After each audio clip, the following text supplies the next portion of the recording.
A very good afternoon to all brothers and sisters in the Dhamma. Today is a Sunday, 2nd of April, 2023. So as usual, we'll continue with the Dhamma Sharing from this book, Metta Bhavana. Metta Bhavana is loving kindness meditation. We are at page 7. Okay, as usual, let us compose our mind, develop the faith, Saddha, Virya, then mindfully we shall commence the Puja chanting. Namo 本师释迦牟尼佛 Namo 本师释迦牟尼佛 Namo 本师释迦牟尼佛 Namo 观世音菩萨 Namo 观世音菩萨 Namo 观世音菩萨南无阿弥陀佛，南无阿弥陀佛，南无阿弥陀佛，南无弥勒佛，南无弥勒佛，南无弥勒佛，南无普贤菩萨，南无普贤菩萨，南无普贤菩萨，南无地藏王菩萨，南无地藏王菩萨。南无地藏王菩萨，南无佛菩萨，南无佛菩萨，南无佛菩萨。阿拉汉萨玛萨布多巴嘎瓦，布当巴嘎วัน当阿比瓦提米。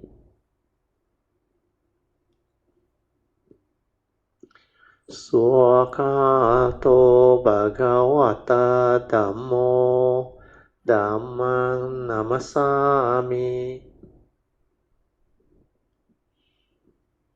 Supatipano Bhagavato Sāvaka Sangho Sanghang Namami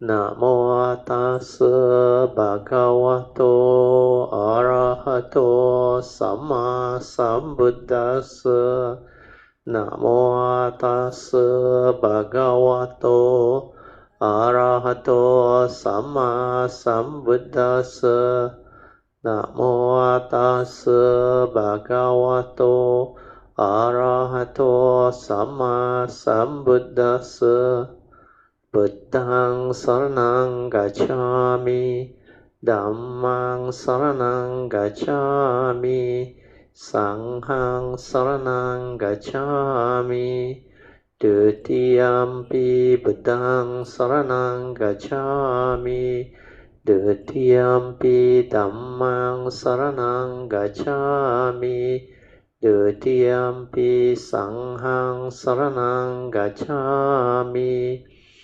Tatiyampi Buddhang saranang gacchami Tatiyampi Dhammang saranang gacchami Tatiyampi Sanghang saranang gacchami Panati pata veramani sikkhapadang samadhiyami Adina dana veramani sikkhapadang samadhiyami Kamesu miccācara veramani sikkhapadang samadhiyami Musavada veramani sikkhapadang samadhiyami Surameraya Majapamadatana Veramani Sikkhapadang Samadhiyami Sadhu Sadhu Sadhu. Okay, let us pay respect to Puja. Buddhang Pujami.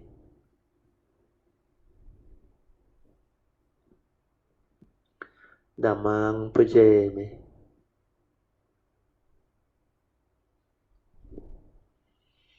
Sanghang Pujami. Just relax body and mind, maintain some form of faith and attention. Invocation to the Devas. In this universe, in their entirety, let the deities or Devas come here. Let them hear the good teachings of the King of Sages, which gives heaven and release, Nibbana. This is the time to listen to the teaching. This is the time to listen to the teaching. This is the time to listen to the teaching. Samanta Chakawalesu Atra Gachantu Devata Saddamang Munirajasa Sunantu Sakkamokadang Dhammasvanan kalo ayang badanta Dhammasvanan kalo ayang badanta Dhammasvanan kalo ayang badanta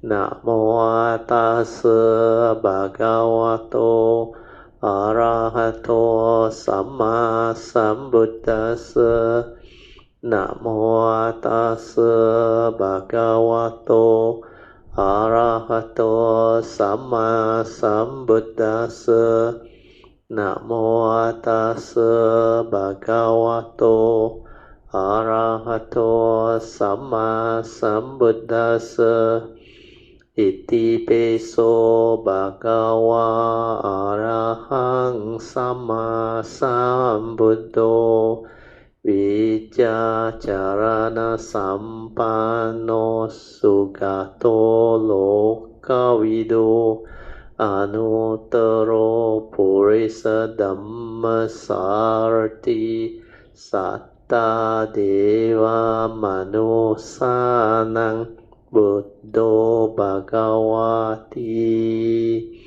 Swakato Bhagavata Dhammo Sanditiko Akaliko Ehipaseko Opanayiko Pachyatang Veditabo Vinohiti Supatipanno Bhagavato Sāvaka Sangho Ujjupatipanno Bhagavato Sāvaka Sangho Nyaya Patipanno Bhagavato Sāvaka Sangho Sami Patipanno Bhagavato Sāvaka Sangho Yadidang Cattari Purisa Yogani Atta Purisa Pugala Esa Bhagavato Sāvaka Sangho Ahuneyo Pahuneyo Dakkeneyo Anjali Karaniyo Anuttarang punyang ketang lokasati sadhu sadhu sadhu. Okay, you can be seated. Then we shall turn to page 7 of this book, Metta Bhavana, and we will continue from there. Okay. Oh, page 6, sorry, yeah. Number 7, page 6, yeah. We are going through the 11 benefits for those who cultivate Metta Bhavana or loving kindness meditation. So a quick run through. The first benefit is you get to sleep well. Second benefit, you will wake up feeling good and having well-being. The third benefit is you will not have nightmare while sleeping. The fourth benefit is your body relaxes and your heart is joyful and face radiant. So all these are very true. Then number 5, I already explained, even animals, celestial beings, they can feel you and be drawn to you. Because your vibration, the metta vibration is very soothing, very beautiful. Then spirits and devas also will protect you. Okay, now we come to number 7. We finish number 6. So number 7 is fire, poison, and weapons will not harm you. So according to this Metta Sutta, is stated in many places by the Buddha. So they compile all this and they share it. It's mentioned, he said, when we read stories of old, many of the elements, they are symbolic or mystic. You cannot take the word literally. The Buddha shared tales of adepts who cultivate metta or loving kindness and were protected from, they usually use this word, fire, poison, and weapons. He explained that greed, hatred, and delusion, the 3 evil roots of all evil, they are like fires, are the fires, the poison, and the weapons against which metta protects us. So based on this, we should have the understanding that the law of karma is very important. The power of merits, the power of virtue, wholesomeness. That's why in the olden days, I think during the Buddha's time, there was some devotee who wants to know what constitutes the highest protection. And the Buddha's reply actually surprised everybody. Everybody thought the highest protection must be having all the bodyguards, everything to protect you. He said no. He said virtue. Virtue protects. The highest protection is virtue. Basically is goodness, kindness. That's why you take care of karma. Karma take care of your life. Because we are all born of our karma, heir to our karma, conditioned and supported by our karma. And we are what you are because of your karma. So this understanding is the basis behind existence. So you can keep your life, moment to moment, life after life, pure, simple, beautiful, then your life will be very beautiful, blessed, full of wholesomeness, full of kindness, virtue that will reward you in many ways. That's why you will have wealth, you will have peace, you will have happiness, joy. Then a lot of good things that your virtue manifests will come back to you because you reap what you sow. Likewise, you commit all the evils with the 3 evil roots of greed, hatred, and delusion, cause so much suffering and misery. And then the karmic effect, when it hits back, you become the victim and you will suffer all of the losses incurred by others due to your evil actions. They will manifest and create causes and conditions for you to become the victim, and you will suffer severely too. That's why a lot of this, through greed, hatred, and delusion, they can manifest into fire, destruction, poison, weapons, and all those things. It can manifest.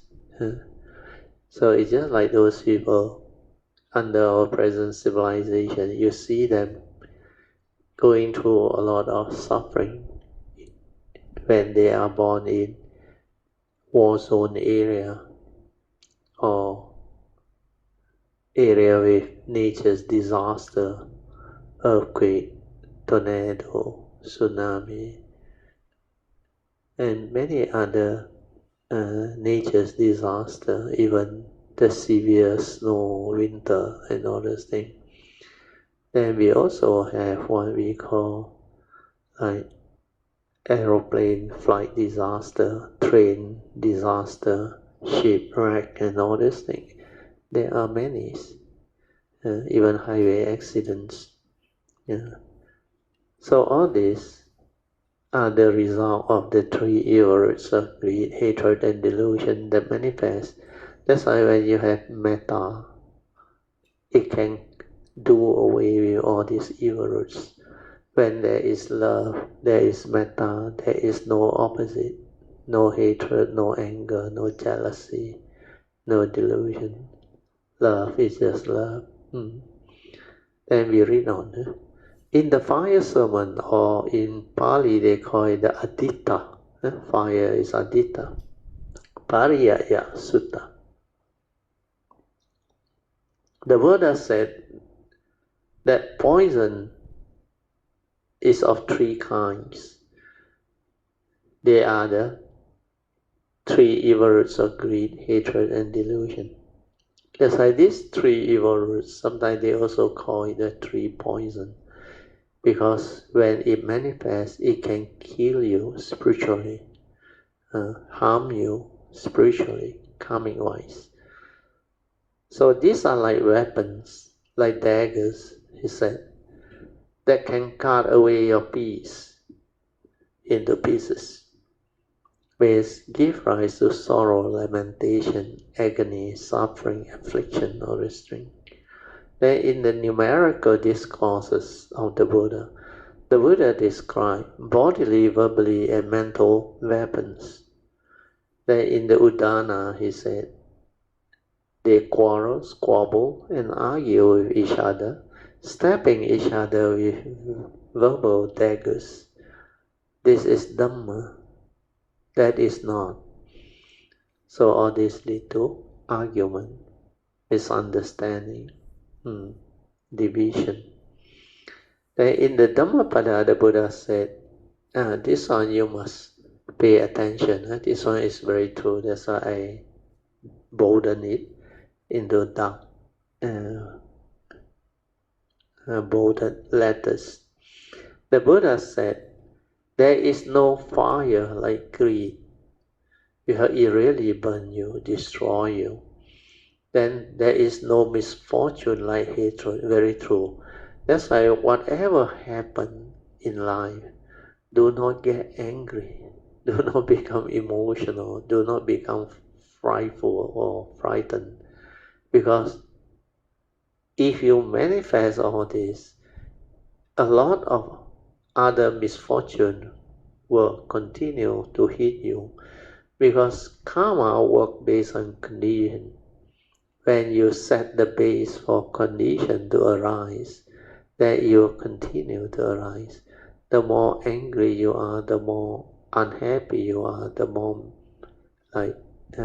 disenchanted you are. It will continue to manifest and haunt you until you really develop the understanding to stop all this. So for those who have the Dhamma, the cultivation, they will advise you, no matter what happens, don't get angry. Don't become like unhappy, miserable over things. Because these are negative mind state that will not help you. It will trigger off more karmic negativity for more negative karma to take its effect. So karma will not reverse itself unless you have the wisdom and understanding to stop it or reverse it.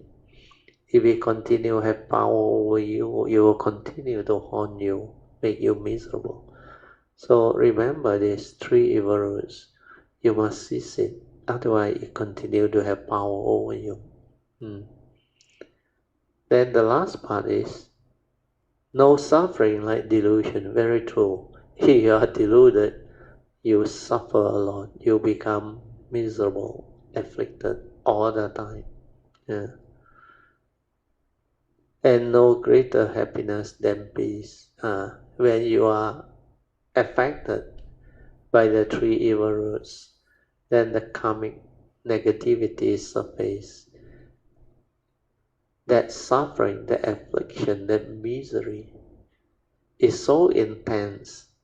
Then during that time, you will appreciate there is no greater happiness than peace. To be peaceful, that's why Nibbana Paramang Sukhang. Nibbana is the highest peace, the highest bliss. So when you have all those experience of affliction and suffering, then you will come to know what peace is. That's why don't take peace for granted. When we meditate, the peaceful state, when we have metta, loving kindness, that love, that peaceful state, that joyful state, is really the greatest happiness. That's why they use the word, there is no greater happiness than peace. And in this world, unless you are a cultivator, a real cultivator, peace is not easy to come by. Living being has a lot of thought process haunting them. They become heedless, they think a lot, they worry a lot. They have a lot of thought proliferation. And when that happens, there is no peace. Their sankhara are very active until their mind want to break down. They want to sleep, they cannot sleep. They think a lot. And all these are sankhara activity, born of delusion, born of unending thought activity. When you hold on to things, grasp onto things, cling on to things, and give meaning to things, all this become manifested more and more.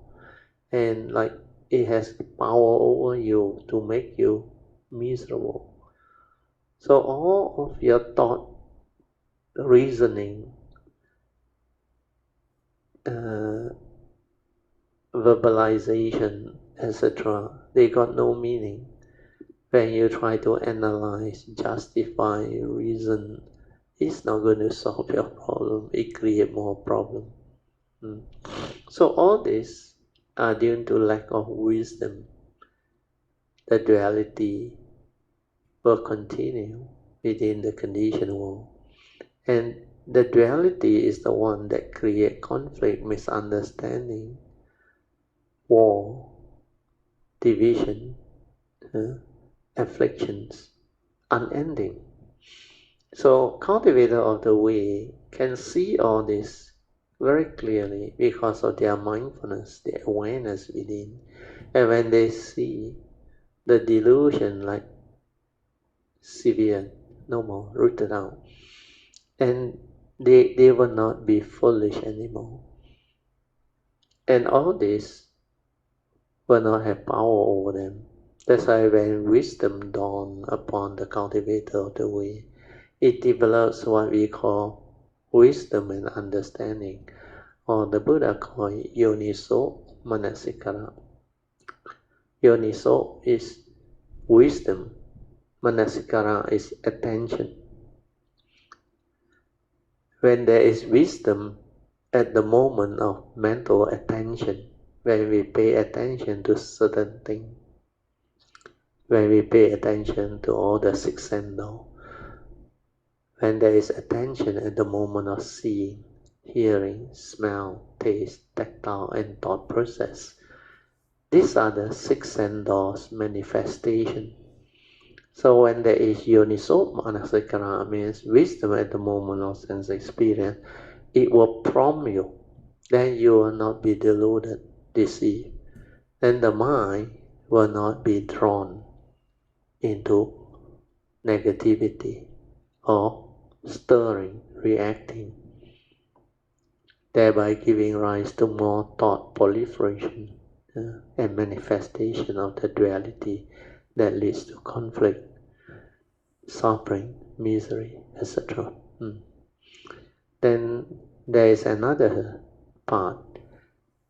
I read on. In a well-known story about the power of metta or loving kindness, Uttara, a devoted follower of the Buddha, was bereft. She had been given in marriage to a man who did not have high regard for the Buddha, and so she had not seen the Buddha or his disciple for 2.5 months, means after the marriage. And she was feeling forlorn, and her father suggested she hire a courtesan to serve her husband while she joined the Buddha and his community for the final 2 weeks of their rains retreat, or the normal rains retreat, where the monk goes into their meditative training. So during this so-called Pangsa or rains retreat session, I think it's about 3 months. So the last 2 months is very important, especially the last few days. They will prepare for the celebration of Katina, means offering of road to the Sangha and all those things, to mark the end of the rain retreat, because the merits that were accumulated during this rain retreat, they are very special, very unique, very virtuous, because it constitutes a Sangha who are pure, and they develop a lot of meditative wisdom and virtue. So during this period, there's a lot of joy, a lot of synergy, because generous people who make contribution, donation, that support the Holy Sangha, and the Holy Sangha in return share all this as blessings, metta, loving kindness, transfer of merits, etc. Then the gift of truth, they will share sermon, Dhamma talk, and all those things. Then during the Katina, there will be main sponsors, devotees who actually partake in this Katina, and a lot of helpers too. Then when they rejoice in all this wholesomeness, it manifests a lot of beautiful, pure energy, wisdom energy, and it also manifests a lot of metta during those moments. So all these are very beautiful. So the father of Uttara suggested that. Then Uttara agreed and was able to serve the Buddha and his disciple as a cook, and attended his teaching. See, serve as a cook is already very meritorious and wholesome.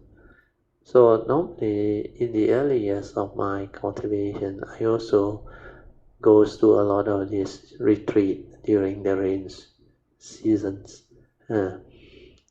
Most of it I will go and attend the end during the Katina time. But some I will go at the beginning, then some in between, depending on the situation and condition. That time the energy are very strong. There's a lot of faith, a lot of joy, a lot of what they call very, very strong energy felt. The nature's energy, the faith energy, together with all the great beings' energy, cultivators of the way, you can draw them. When you are there, it's very different. That's why I understood what this meant, and I knew all this was spiritual trip that I joined and attended. And most of this spiritual trip, I am involved with the organizing also. So I was the main one that actually organize a thing. That's why later on when I came out to share, I also encourage Kayanimiters to go for all these type of spiritual trips because it will benefit you. It will give rise to a lot of understanding, a lot of affinity with Triple Jam. And this is one of the most beautiful way to actually bring forth the causes and conditions for different people to come into contact with the Triple Jam. That's why every of these trips when we organize, I normally don't interfere with who join. I will just ask those who volunteer to help. They just send out their thing, and whoever join, they will collect the list. Then sometimes these people may not be from our Kayamita group. They just from nowhere they appear. Then we just actually take them in, and then a lot of them meant to be, they benefit. There are some from overseas too. Then somehow things fall into place. Then even within our Buddhist community, within PJ, KL, Selangor, and the whole country, other states, sometimes they just come, like a lot from Penang, Alasta, and also various part of KL, PJ. Some are also from Sarawak, Sabah, and other places. They just, Singapore also, they just somehow got affinity, then they join, then we go. That's how all this manifests. Then later on they join as Kayame Mitas too. So these are very, very beautiful, wholesome conditions for Dhamma to flow, for affinity with Triple Jam to manifest. So these type of spiritual trips, they are very useful, very important. Okay, we go back to the Metta book. I will read on. So one day as he was looking out the window of his mansion, Uttara's husband saw her working in the retreat kitchen area, wearing the a stained apron, and thought it was pathetic. She was attending the retreat rather than indulging in the luxuries of life with him, because the husband is very wealthy. So the husband thought, what is all this? So noticing his disdain for his wife, this one is the condition. Sirima, the condition, began to plot to harm Uttara. So that she herself could become the man's wife, means Uttara's husband's wife, instead to replace Uttara. So the evil plot was Sirima boiled some ghee and left the house with intention to splash it on Uttara. When Uttara saw the condition coming to harm her, she meditated on metta, loving kindness. Here they use the word loving friendliness, and remained completely at peace. Means she didn't react like that famous Zen saying, Wu Wei. Wu Wei. Means you don't have to do anything.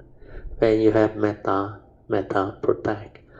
So what happened was, at that same time, Uttara's maidservant also saw this evil intention of Sirima, means the foul deed unfolding, and she decided to run to stop Sarima.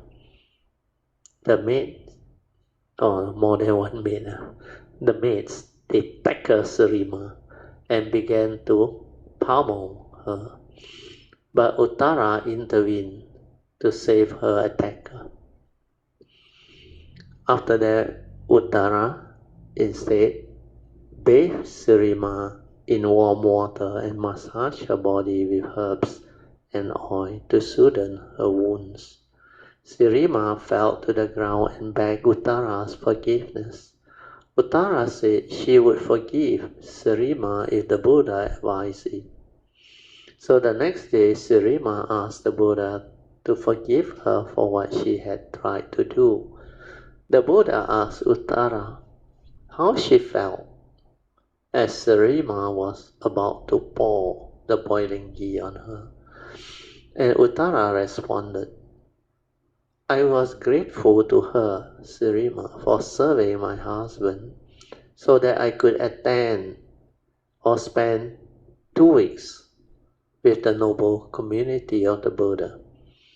She said, I had no ill will towards her, only loving kindness. The Buddha commended her, said, well done, Uttara, well done. By not bearing any ill will, you were able to conquer the one who abuses you with evil intention. By being generous, you conquer the one who is stingy or greedy or with ill intent. By speaking the truth, you conquer the one who lies. Upon the advice of the Buddha, Uttara forgave Sarima, and Sarima took refuge in the Triple Gem, in the Buddha. So this is a beautiful story related to metta. Then there was another story. In another story, the Buddha was told of Julasiva Thera, who was not at all affected by poison because of his profound cultivation of metta. A Dhammapada commentary tells of 4 novice monks who cultivated metta or loving kindness so profoundly that they were unaffected by a weapon. Not only were disciples of the Buddha protected by metta, but in one story a cow was spared from being shot with an arrow because of her love and affection, nursing a cow.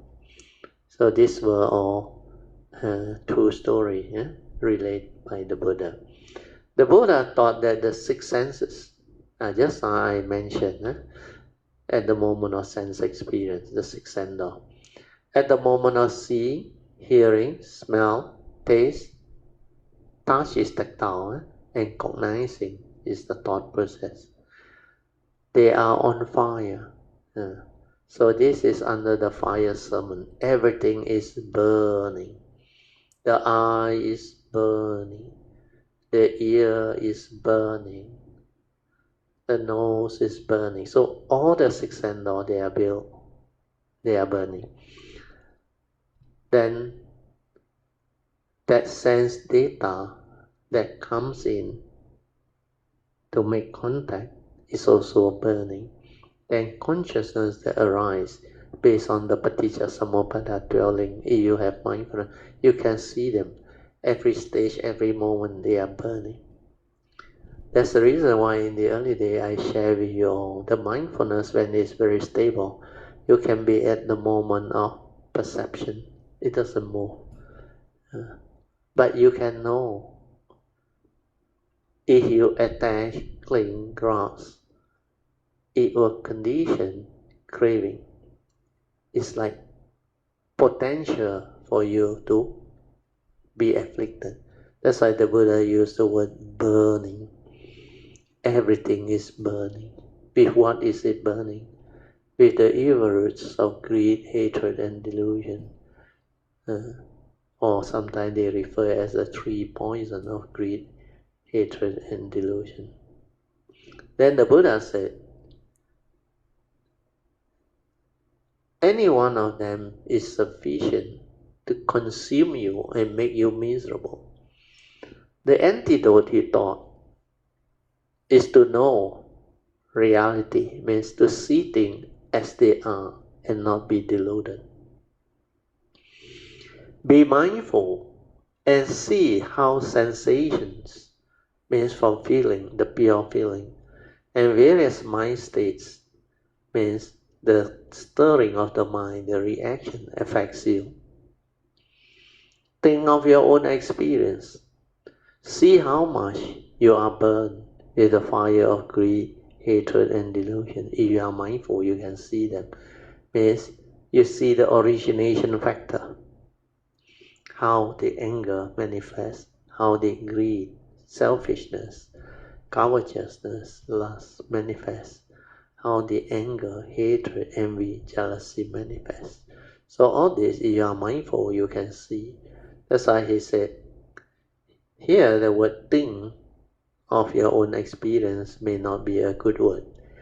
It's contemplate on what you have experienced. See how much you are being burned with the fire of greed, hatred, and delusion. And how much you poison your mind with the three evil roots of greed, hatred, and delusion until spiritually you are dead. That's why it's also called the three poison. It kills you spiritually. When you cultivate metta, your breathing becomes calm and you feel so much love and compassion that your mind naturally wishes for the well-being of all. Means you wish all beings to have well-being and happiness and to live in peace and harmony. It's just like when we read metta. May I, this body and mind of mine, be well and happy. You feel the well-being and happiness in you. Then you read it to all beings. May all beings within this vicinity of my house or my locality be well and happy. Well and happy. You feel the well-being and happiness and radiate this to them. Then you can also visualize them. Then may they all too be without enmity, without ill will and untroubled. And may they keep themselves peaceful and happy always. May there be love, may there be peace, and may there be joy deep within the heart. So this is how metta can be very powerful, very soothing, very potent, and is of great benefits. Okay, we finished number 7. Then now we come to number 8. Your mind can easily become calm. This is very true. You have metta overflowing. Your mind is always peaceful, calm, full of love, full of metta. So here is explained. Metta or loving kindness stimulates a friendly feeling that makes us calm and happy always. It truly is a wonderful way of living life. That's why when you start doing metta, when your metta becomes very strong, very powerful, very stable, your life becomes very different. You have a lot of joy. Everything you come to contact with, there is this metta in you. You just read it, I remember. I read it to everything within nature, to all the plants, everything, the trees, everything, all the living beings, seen and unseen, known and unknown, and you just read it. And that time it was so powerful. Straight from the heart, it also come out. Very soothing metta. Yeah. And when you have metta, that force is so different. Like they say, the animal, the beings, they can feel you, and there is a type of energy that draws them to you. So on this, you can try it out. No harm. You can put it to test. It's really beautiful. I remember when I was in the uni, I did a lot of this. 1975, 75 to 76. Then I continue to have that metta until I graduate. That metta was with me for many years, until even when I went to Melbourne. Remember, I graduated in 79. I went to Melbourne that time was Australia to visit a giant radio. After 89, I remember, 91, 92, I was still with that metta very strong. I think I held on to that metta relation and practice until almost the year 2000, I think, just before I retire. Because that time I didn't really come out and teach and share. Then after I retire, I really, especially after 89, I didn't really do it before that, where I strive on with heedfulness non-stop. Then after I have connected, developed the understanding, then I didn't do that much metta. But it was still with me until I think the year 2001 or what, when I retire. Then after that, I just let it be, because phase by phase it will pass by. So for those who haven't done metta, you should follow what this book can guide you. So I will read on. And number 9, a lot of ladies were like this. Your complexion brightens. Very true. Your face becomes very radiant. You are very, very happy, smiling, radiant. And people can feel you. Yeah, feel you. They see you. They are drawn to you. Metta will show in your face. This is very true. As you develop metta, that joy in you arises and it manifests in your facial expression. At first, before you stabilize it, it is barely noticeable. But as that metta develops, the joy increases. It begins to pervade your whole mind and body. Then the vibration all become different. Metta does not rely on any time, any place or condition. Once aroused, it can remain present in you for the rest of your life. Once aroused, it will remain present in you for the rest of your life. This one can be very true. If you really have that joy and love for it, then your face cannot hide it. Because like the description here, your face cannot hide what is going on in your mind, that joy, that metta. Then exactly the same. If someone is angry, it will show up in their face. So when you are peaceful with metta, everyone can feel you, notice you. The energy of metta spreads through your bloodstream and nourishes your being. You look bright, beautiful, clear, calm, peaceful, and radiant. So this is very true. So if you want to have this type of well-being, you develop metta. But what happens is after you develop the awakening, or you start to understand things differently, because the wisdom that arises actually give rise to an understanding that is so different. Then during that time, that wisdom will make you more equanimous in your mind. The mind that has equanimity, upekkha, does not stir, does not react, does not do a lot of things. It just have this understanding to be at peace with all things. Then it just accord and flow. And everything is just the way it is, because it will know ultimately, he know you, he know me. No mark of anything, no mark of self cultivating, no mark of others, no mark of life existence, everything. That belongs to the conditioned world. Marks belong to the conditioned world. The unconditioned has none of all this. So the understanding is the phase that will actually smooth out everything.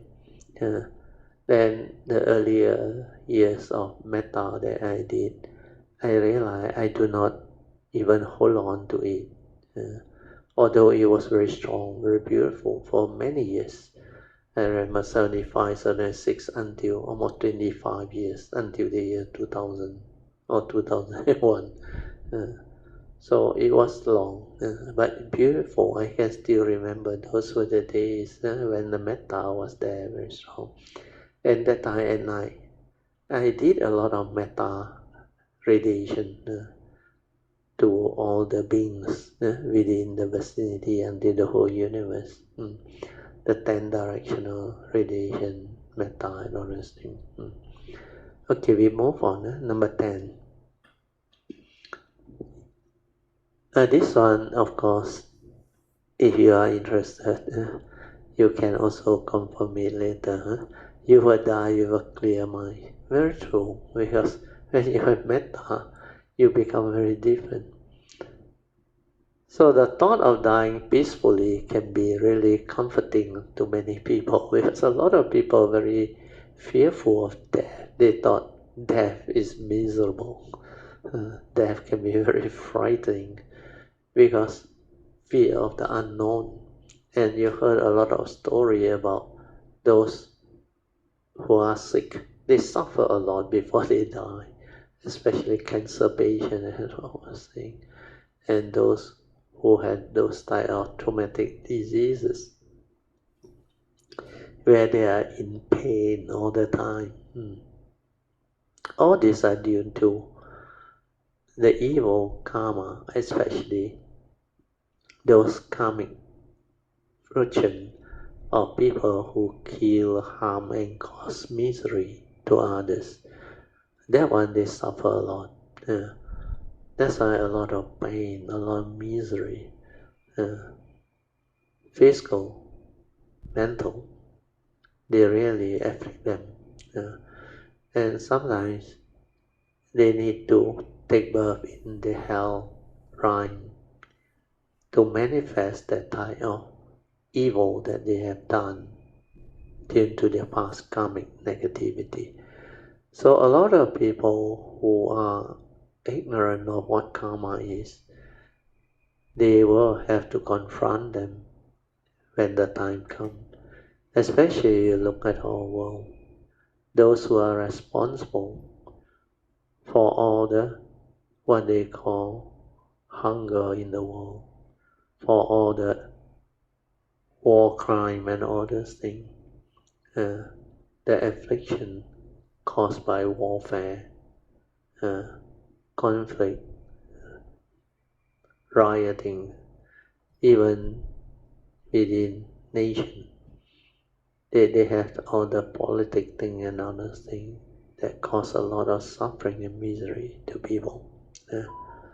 So all this, if you understand the law of karma, you will not have the ability to even think about it or try to give it a thought of doing it. You can't, because that effect, the karmic friction of it is too severe to be bear by anyone who does it. So all this is based on our understanding of the nature's law that governs life like this, especially the law of karma. You are born of your karma, heir to your karma, conditioned and supported by your karma, and you are what you are because of your karma. The most powerful one is you reap what you sow. Do good, biggest good. Do evil, biggest evil. You plant the seed of evil, you reap the fruit of evil. This is all nature's law. You cannot escape. That's why the advice of the Buddha is sabba papasa akaranang. All evil you have to avoid. Not just avoid evil, all evil you have to avoid. Then whatever wholesomeness you have the condition, you must cultivate, manifest, do. Then meditate to purify your mind. These are the advice of all Samasa Buddhas. So these are beautiful mind state. So now I read on. The last benefit is you will die with a clear mind. So this is beautiful. The thought of dying peacefully can be comforting when we have unresolved conflicts. Death can be difficult. Loving kindness can make dying a lot easier for the one about to die. There is a difference between true peace and the appearance of peace. You may seem cheerful. You might even make people laugh. But when you are approaching death, if greed, hatred, and delusion are still lurking deep down in your psyche, means your mind, that joviality will vanish. Cultivating loving kindness or metta sinks deep into the depth of your consciousness and make your mind genuinely calm. With metta, you will die peacefully without confusion. Then it is also mentioned in the Anguttara Nikaya, Samavati, the wife of the king. The Buddha had declared, chief among those who cultivate metta, means she really cultivate metta. One of the very, very good one, was burned alive while leading a metta retreat for women. Magandiya was the culprit. So proud of her rare beauty, Magandiya rejected suitor after suitor. Then one day her father saw the Buddha sitting under the tree and asked him to marry his daughter. The Buddha explained his vow of celibacy and declined in a way that Magandiya found very offensive, and she was determined to seek revenge. So such hateful thought. Magandiya knew that Samavati was one of the Buddha's favorite lay woman disciples. So she set fire to the house where Samavati was leading a metta retreat with 500 women devotees. They all died in the fire. So that was how dramatic it was. Then, even as she lay dying, Samavati declared, means she came to have the understanding. He said, over many lifetimes, our body had been burned repeatedly as you pass from birth to birth and back forth to birth. Be heedful, the word is.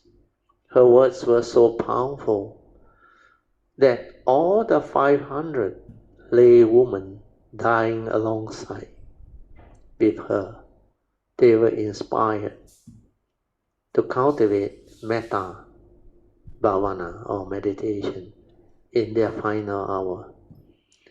Although their body were burned by fire, their mind were free. So it seems, according to the sutta, they all, 501, become anagami, according to Sakyamuni Buddha. So that was something very, very amazing to happen because of that understanding. He said, means many lives is Samavati must have seen in her meditative training and understanding that she declared. So her words were so powerful. He just said, be heedful because this thing has happened before. Because over aeons and you don't know what you do, you're coming and all those things. So when the time comes, it will happen. So if you accept it without any hate or vengeance or whatever, negativity or mind state, then you are at peace.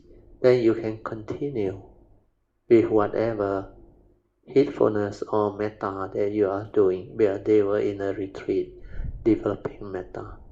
So there was no fear, nothing. They sat in a meditative posture to continue.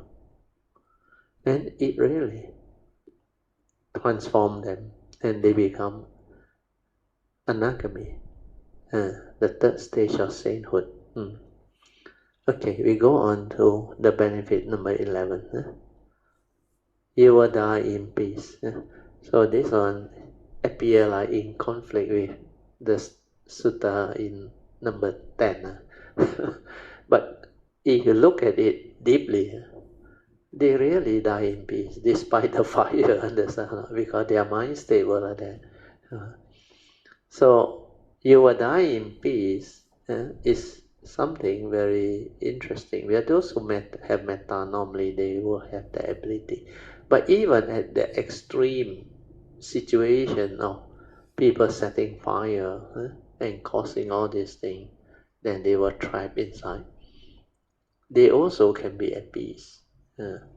That's why there is no thought of anger, hatred, or vengeance, nothing. They just accept the reality and just let things be. So benefit number 11 is you will die in peace. If at the time of death you do not yet comprehend the highest truth, means the Dhamma that can bring about enlightenment, you will still go to a realm of great peace, means your birth will be peaceful. If you have not completed the path of awakening before you die, the peaceful mental state generated by metta or loving kindness will still allow you to be reborn in the heavenly realm. So this is something very encouraging. Then regardless of whether we consider heaven a real or figurative place, this portends well and encourages us to practice loving kindness or metta while we can. These 11 benefits or advantages, monks, are to be expected from the release of heart by familiarizing oneself with the thought of loving kindness or metta. So by cultivation of loving kindness, by constantly increasing this thought of metta, by regarding loving kindness as a vehicle of expression and also as something to be treasured by living in conformity with this loving thought, by putting this idea into cultivation and by establishing them firmly. So said the Blessed One. Those monks rejoice at the words of the Blessed One. So that's how the sutta ends. Then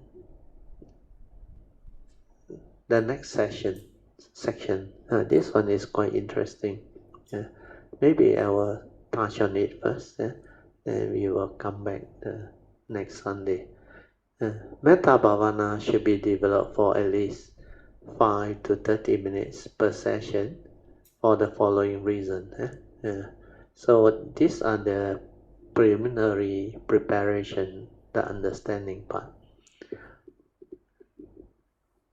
Even you can do it per session, 5 minutes is actually good enough. Sometimes you don't have enough time, 10 minutes, 15 minutes, but you have enough time, 30 minutes is already very good. So what happens is when you do metta consistently, means on a daily basis, it will help to improve mental and physical health by overcoming your own anger, resentment, grudges and hatred, by developing tranquility. For people who have a lot of sadness, envy, jealousy, metta is very useful. I remember at that time, like nothing can disturb you and nothing can make you bosong or unhappy or not to say angry. Nothing can really, even people do a lot of nasty thing to you, should they, you also won't get angry. You also won't stir your mind. Nothing. It's just so beautiful, those mind states. Then number 2 is to improve patience, tolerance, and understanding, resulting in more harmonious human relationship in the homes, in school, in place of work, and in society in general. This is very true. Very true. When I was doing metta, it cannot. Even people make fun of you or say or do not say, you won't react nothing. You just let it be and you just smile. I remember when I was in my first year, I stayed in the hostel. There were, I think, 600 of us per hostel. So there was one medical student who always wants to call me to play carom with him, and he lost so badly. For that whole year, he never have a even condition to even win one match. He lost, and he owed me a lot of. We play friendly game, but he wants to like increase the stake by saying, no, he said, I want to make sure I can win. I said, no, I have to go. Don't worry, he said, we play. Every match I lose, I pay you one char kway teow or one coke means 30 cents. At that time, 30 cents is quite a lot of money. He ended up owing me 100 over char kway teow and coke. Until I cannot alone finish, I asked my friend to come and help me eat and all this thing.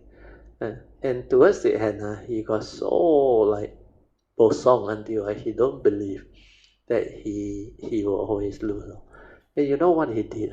He came out with this idea. He wants to disturb me when I was about to put in the carom, you call that carom seed. Because I always develop that skill, and I very patient. I aim and then I do the movement or shoot. Then it will go in on. He start to disturb me by hurrying me. He said, no, cannot aim on. He said, don't be like an old man. Then after that he start to call me old man. But whatever he say, whatever he do, it doesn't affect me. Until he finally give up. Then towards the end, I think exam coming already. I told him, sorry, I cannot play with you anymore. Exam coming. I said, if you want, maybe after exam, if you got time, we can still have a game. But end up, he actually gave up also. So a lot of these things, when you are doing metta, it will not affect you. Because that time, I was doing a lot of metta. Okay, we continue. Number 2, that one I finished. To improve patience, tolerance, and understanding, resulting in more harmonious human relationship in the house or in the homes, in school, means your academic place, in place of career or work, and in society in general. This is very true. Number 3, to overcome hatred, ill will, and other unwholesome thoughts directed towards you. This is very true too. The solution is so simple. Reason why initially some people tend to doubt it, because you create an atmosphere of tranquility, well-being, simply by sending out thought of love, especially to those you think they hate you. It can reverse one actually. Hate only feeds on hate. So thought vibration of hate, worry, anxiety, tension, which meet a screen of love, can only dissolve or be turned back on themselves. Means it protects you, understand? But that metta force can actually develop that energy to transform that person. Because when you radiate, actually you send that loving kindness energy. I think they can detect it, they can feel it. Well, I tried it. They were actually thinking, lost in thought. suddenly they turn and they just smile to me. They also don't know why. They also feel funny. How come like that? I was walking past them. Initially, it was the one uh, like walking towards me, and I walked towards them. Then I read it. Then out of that, like Hitler's thinking, they suddenly raise their head and look at me and just smile behind my metal. Then I thought in front may be easy. Then I tried somebody from the back now. That person was walking in front of me. Then I read it now. Again, turn around and look at me and smile. Then I just smile back. Then we continue to walk. So a lot of those that I tested were very beautiful. Then number 4, for spiritual development, this one is true. In the Sutta Nipata, the Buddha said the cultivation or development of metta or loving kindness brings to perfection all the good states, beginning with dana. You become very generous, resulting in the fulfillment of the 10 perfection, the paramitas. It is an easy and pleasant method to develop samadhi. Also very true. You can go into absorption, samadhi, wisdom and compassion, and ultimate goal of all spiritual development. So this one is very true. Okay, we stop here. 3.2, the danger of hate. Sorry. You just remember the 4 support. Relax, maintain awareness. Then 24 hours to stabilize the awareness. Then the last one is trust. Depending on your understanding, you do accordingly. Even the first 3 support is good enough. You can stabilize it. The 4th one, normally you don't do until later part of your cultivation. You can slowly, mindfully come out of the meditation. Try to maintain whatever inner peace, inner calmness, inner awareness that you develop for as long as you can. These are the mind state that cultivators of the way need to make use of to cultivate the daily mindfulness, to stabilize your awareness in the midst of life. Okay, so we'll open up for second session, which is meditation reporting, followed by whatever question that you may have regarding the meditation or the Dhamma, or how to apply these teachings of the Buddha, the Dhamma, to help you solve your whatever life problem and situation.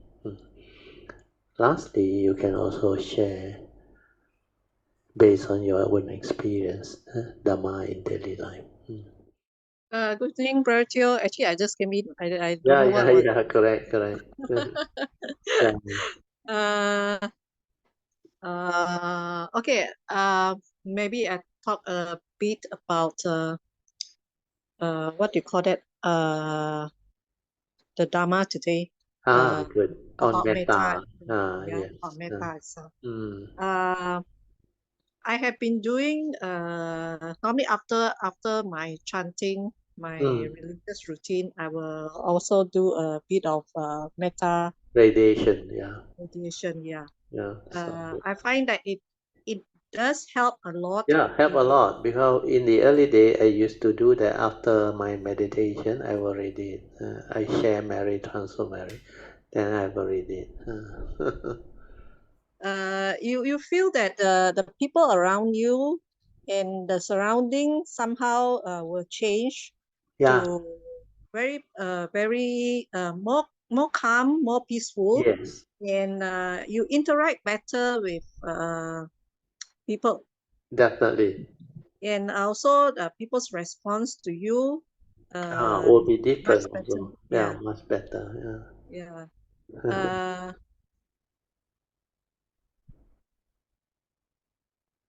Actually, like just now you were reading about this case about I think was her name was I think Uttara, right? Uttara, yes. Yeah. Uh, to She be married able to to, the wealthy family. Then the husband actually didn't really uh, like look up upon the Buddha, so he more concerned with his wealth. So to him, he's just like, you're already so wealthy. Why don't you live your life, enjoy your wealth, rather than do all those things? But she actually had faith in the Buddha and his disciple. That's why before she got married, she actually attended to the Buddha's rains retreat, listened to their talk, their sharing, help out in the kitchen and all those things. Then later on, when the father suggested that she hire a politician to serve the husband, so she managed to get that 2 weeks to join the end of rains retreat. Yeah. You continue. Yeah. yeah, but I would like to mention what I like to mention is the Uh, ability to stay calm and knowing that harm is coming towards you. I think yeah. that that that itself needs a lot of practice, Yeah. practice. A lot of understanding and also cultivation. Yeah. She But just remains silent, calm, and radiate the metta. And there is a Brother Theo, how does virtue. someone I mean, you don't need to harm the person, but isn't it more logical to the mind that Yeah, you yeah, get yeah. away from the harm itself? Oh, So, that is what you say is true for normal worldly people, but cultivator of the way different, different. Somehow they will just relax, maintain silence, and then in that state of peace. Then they look at the situation. Then normally people who have faith in the triple gem, they don't need to do anything. Nothing will happen to them. You know. Somehow it happened like that one. When I remember when I was cultivating also same, like a lot of things like accident. Actually, many of these incidents, I was thinking how I avoided all those things. Actually, cannot avoid one, but somehow avoided. Huh. And many of it is traffic on the highway and all those things.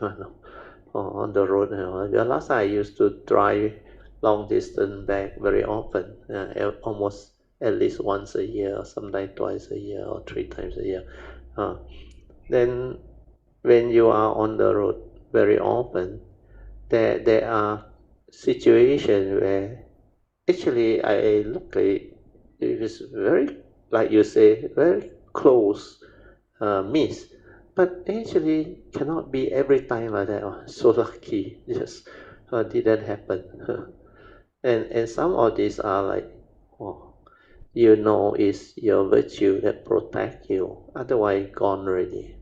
That's why I had this understanding. The form of mind is very fragile. If you don't have all this parami and you don't have the blessing, protection, and guidance of great beings, a lot of these things can happen. Even this life, my form and mind would have gone. I remember on 3 occasions, if it's not because of Kuan Yin's protection. So when you are cultivating, your mind is very different. You're very confident. You just look at the thing. That's why when I early days, when I cross the road or what, I no fear one. No. Even the car come how, I will look at it or no. Then I will not move. I will let him make the decision and move. Then he pass by. Uh, so a lot of things cultivated all the way they behave differently. They don't act out of fear, worry, anxiety, and they don't simply react, panic. But sometimes the lay people they have this adrenaline. At the moment of danger, the adrenaline came out. Then they move very fast. That one also is a way, in a way, the organism actually protects itself. It releases this type of adrenaline. And sometimes it's like that person has a lot of force, then it managed to avert the thing on. But most of the time, those healers one, they will get into trouble. Like you see a lot of video nowadays. I think the most common one is I saw a lot of this video from China. They were reading the handphone while walking across the road and just kena smash up. And it's quite often because the generation is like so addicted to the phone. But over time, when more and more of these cases happen, then they will take precaution, take action, then even mitigate. So I realize when the karmic conditioning is there, unless there is condition for it not to happen, it will happen. One cannot run one. That's why karmic are very difficult to avoid one because I can sense it one. No? The condition and all those things. Then like one, it will happen one. It's meant to be already. All the conditioning, everything is there, and it's like no, it's a nature's movement, no, nature's law that nobody can stop one. But with wisdom, understanding, and awareness, you can do something about it. And I realize with the Dhamma, you can reverse the thing too. Only with wisdom and understanding. That's why whenever I saw the sign coming, I will take action already. So in the early day, after a few times already, I know this type of sign very accurate one. Then I straight away meditate, silent, radiate love, metta, then ask for forgiveness and all those things. Then sometimes I will just make donation, offering, and to counter that, like that coming thing that will have to ask me to pay out the money one.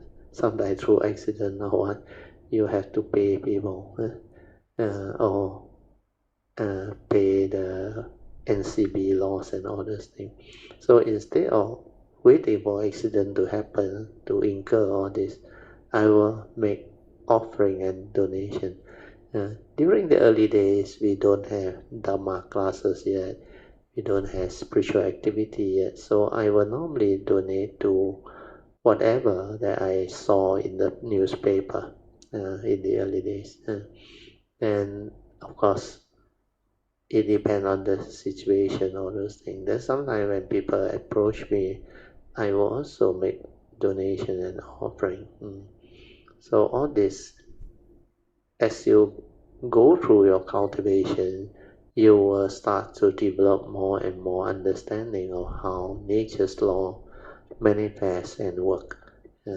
And you start to develop more understanding of the Dhamma.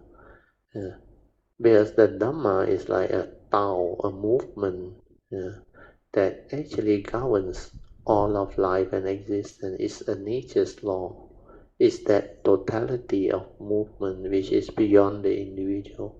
And you must have wisdom to understand all this. Then maybe it can allow you to do something. But most of the time, I realize it's virtue and your understanding that protects you.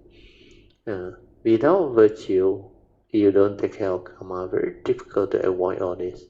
Then your understanding is based on your wisdom, your ability to invoke power of merits, or your ability to cultivate affinity with great beings and seek their protection, guidance, and whatever blessings. And all this will help and protect. So understanding part also can actually play a role. But main one is virtue, take care of karma. Otherwise, very difficult to have the, we call it the good life, or like you're very blessed, you're very lucky. There is actually no such thing as luck.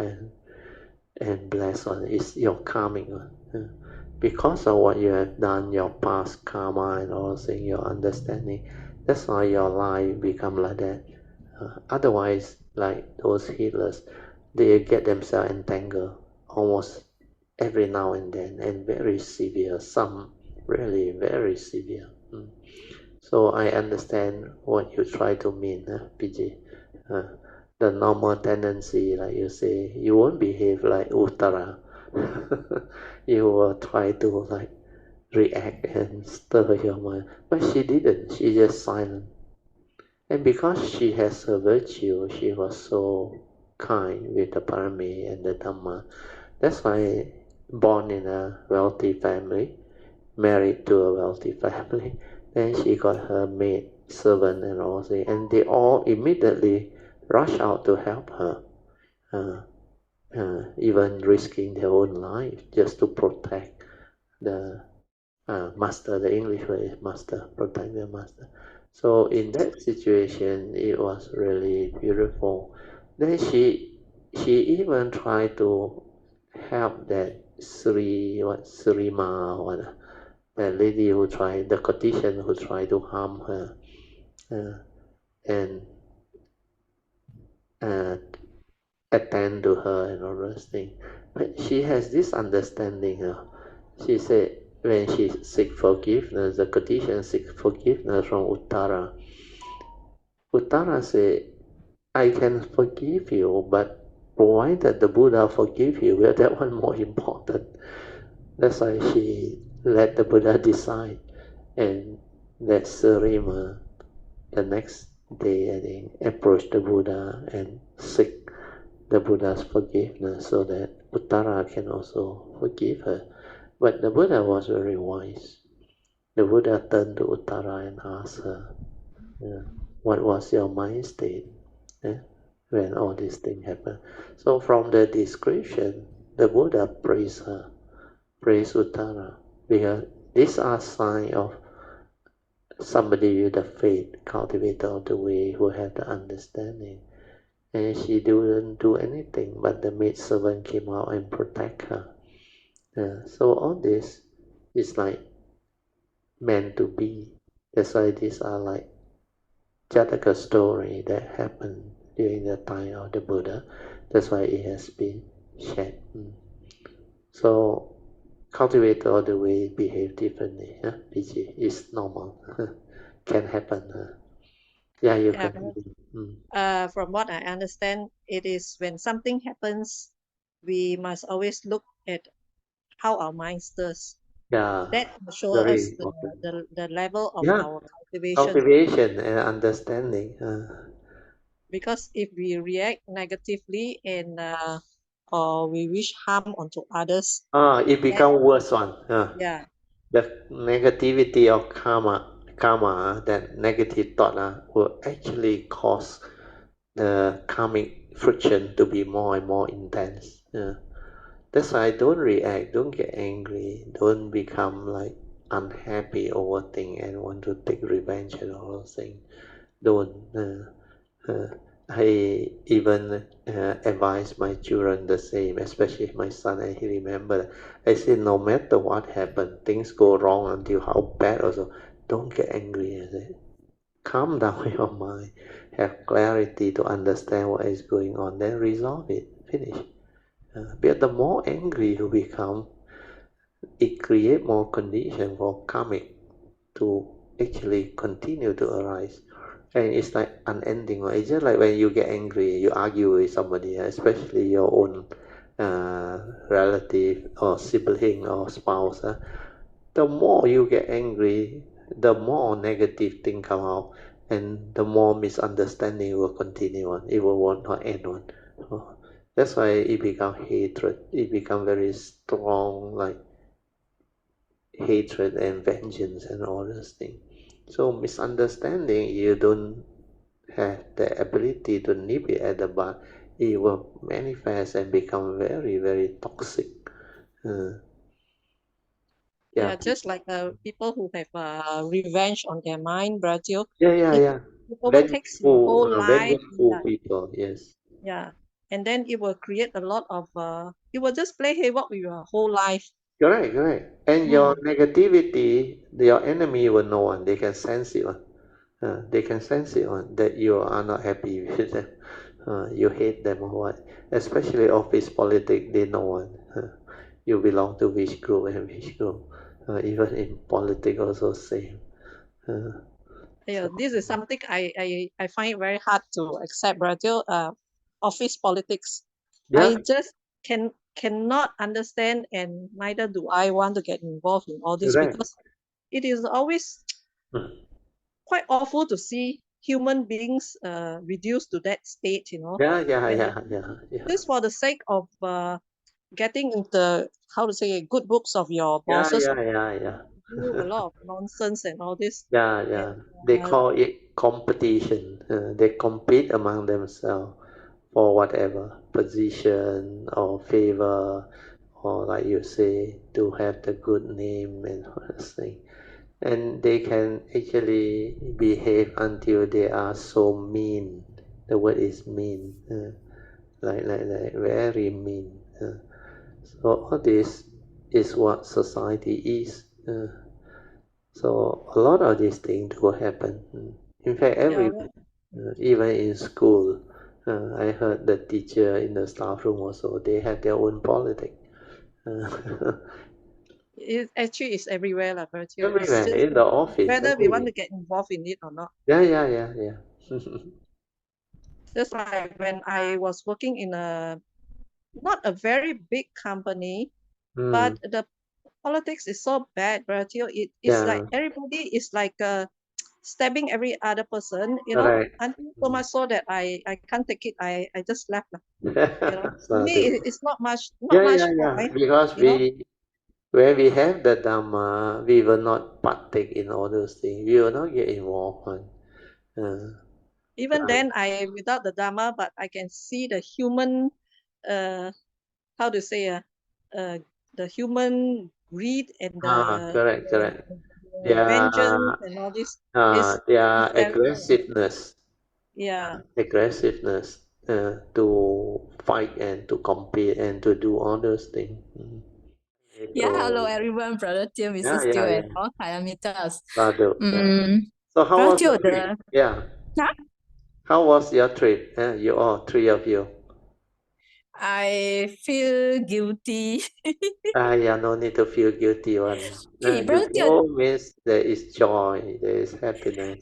yeah, it become like holiday for me, and it's not my pilgrimage trips. To No me, like look at problem. it. Whatever it is, accord and flow. Understand or Jipalan? No need to feel sad or feel guilty. This remorse thing is all state of mind that people who don't understand hold on to.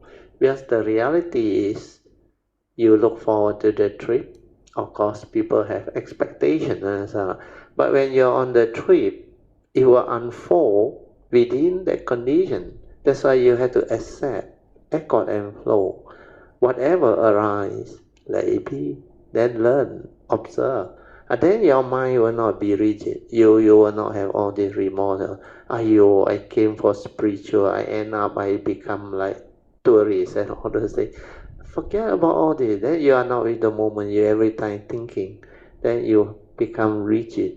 Your views, your conditioning, your belief system. So from there you operate. That is how the mundane, heedless thinking mind actually generate a lot of conflict. But when you accord and flow, you realize it's a completely different way of actually understanding life, understanding the way things unfold, even spiritual trip or whatever. That's why I say, whatever that arise, there are causes and conditions behind that. I will, even after the program has been set, I will just adjust according to condition. Uh, and all this, as a Dhamma cultivator or practitioner, we will develop understanding as we go through all this. Otherwise, most of the time, we will not be able to uh, develop the understanding to participate in such spiritual trip. the way we're supposed to benefit from it. Then the mind behave like the normal thinking mind, the heedless mind that doesn't have much Dhamma. But for your case, you have improved. It's only the continuous learning, adjustment, and understanding. Yeah, you continue, Chupolin. Let you explain first. Brother Teo, I think I'm so blessed to be born in Malaysia. Oh, sadhu. Yeah. That is a very good statement. We are very blessed because the India part, the northern India that I travel, the Buddha Mm, journey place, mm. based on what I see, the whole environment of the India, the dust Yeah. is Brother Teo, I cannot tahan. I go and Google, why India so dusty when I was there. Ah. I think if Malaysia, your house, everybody, our house, we want to keep in, let's say if our house is India, we want to keep the cleanliness as what we are now in our house. We need at least 3 or 4 times of our current cleaning effort, I think. Yeah. Definitely. Oh, Brother Teo, is the dust on the kaipin so fine, Brother Teo, so fine. As we walk, I try to bring my feet up and step down, bring it up, not dragging. You can still see the Footprint. tokai, The like footprint. the powder coming out. Even I just The put my footprint. feet on it. Yeah. Wow. Yeah, very common. Yeah. Oh, I'm trying to walk by bring my feet totally up and bring it down, up and down. Oh. Yeah, when you go to country which is underdeveloped, remote area, these are the common environmental situation that you will meet. I remember in the 60s when I grew up in my Alasta suburb, that was the condition.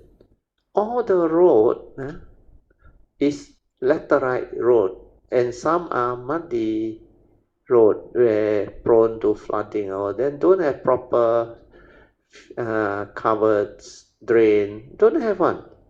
Then everywhere very dusty and then my shop lot, my father's shop lot happened to be about 100 feet out.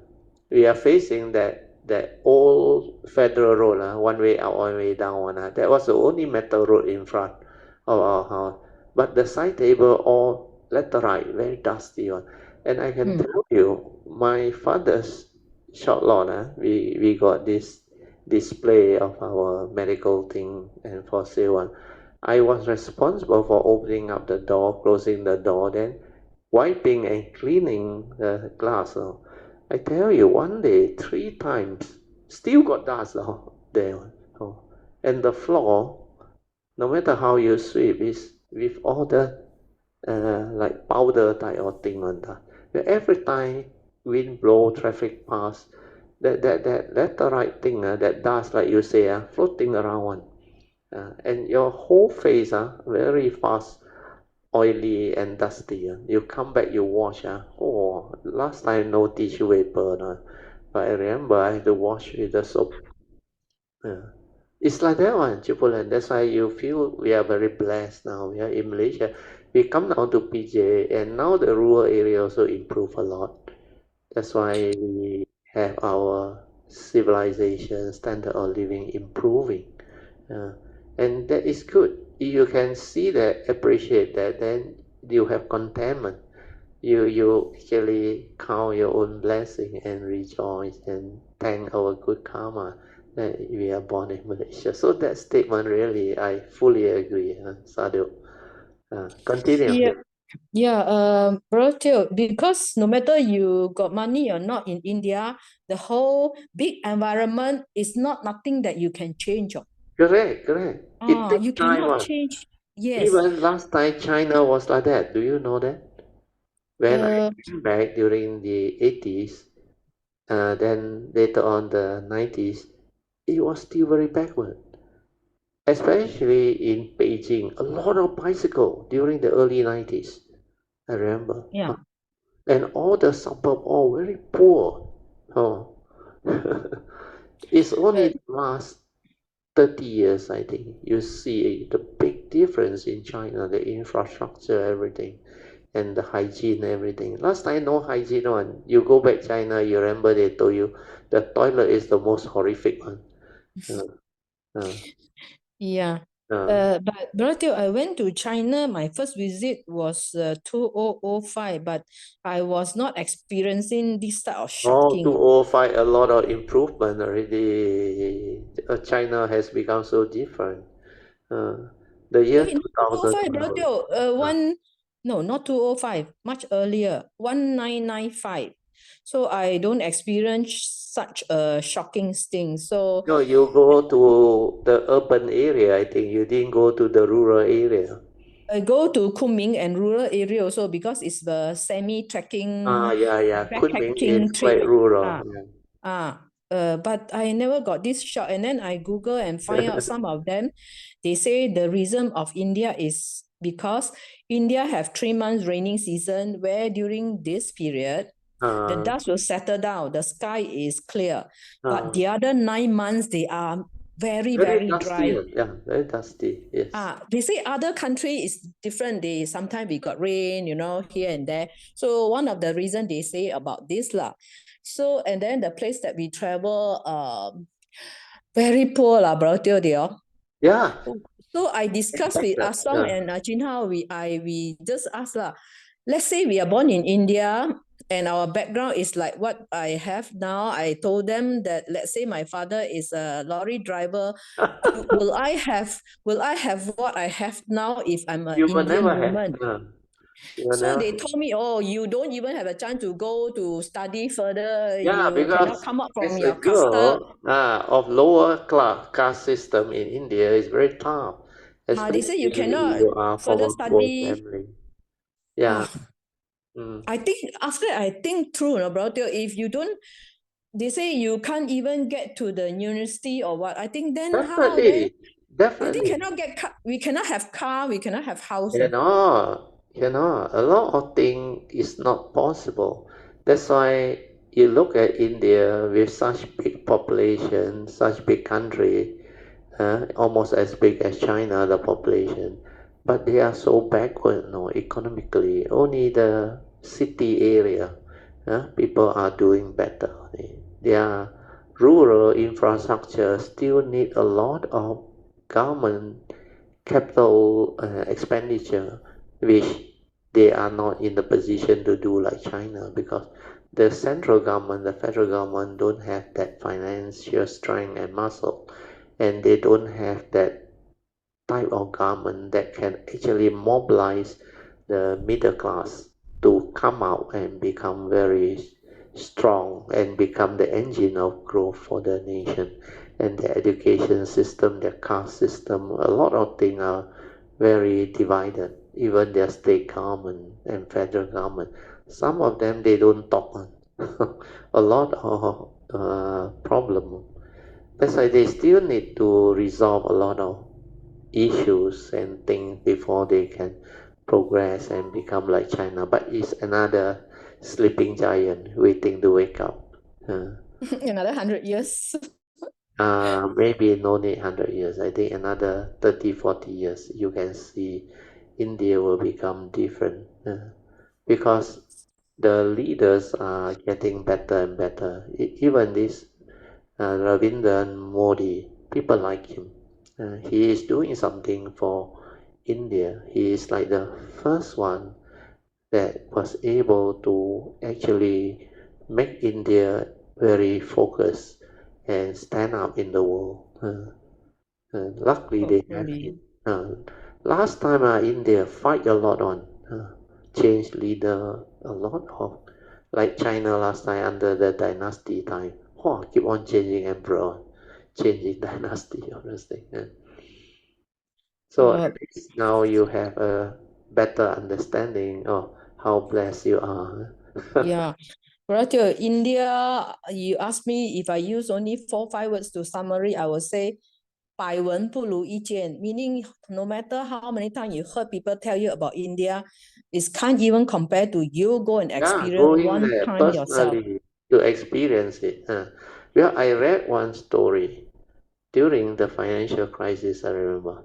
There was one guy from Malaysia who kena affected by the financial crisis. So he was almost a bankrupt already. So he was very, very sad. He thought this is the worst that it can happen. Then he decided to take a trip to somewhere in India. They say the Himalayas there or something. So when he landed in, if I'm not wrong, is Kathmandu or the one, that place was so poor and so backward, until he was in tears. Then he will have a lot of joy. At least his situation in Malaysia, compared to all these people, is not so bad. It's already like you say, very blessed already. The people down there worse, right? And he made that decision. He bought whatever bread he has with the money that he has. Then he just give.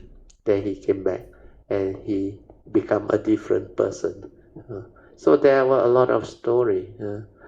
That's why when you heard it from people who have been there, is really very different. The word you use is correct. That Mandarin saying. 百闻不如一见。百闻不如一 You 见。 hear 100 times What also. you hear one, you Ah. may not realize the seriousness until you are there. When you are there, the true manifest. Because when I heard from my mother, came out from China in the 50s, she told me the same thing. She said, I cannot understand her that time. She said, the moment she out of China, out of the suffering world. To that extent.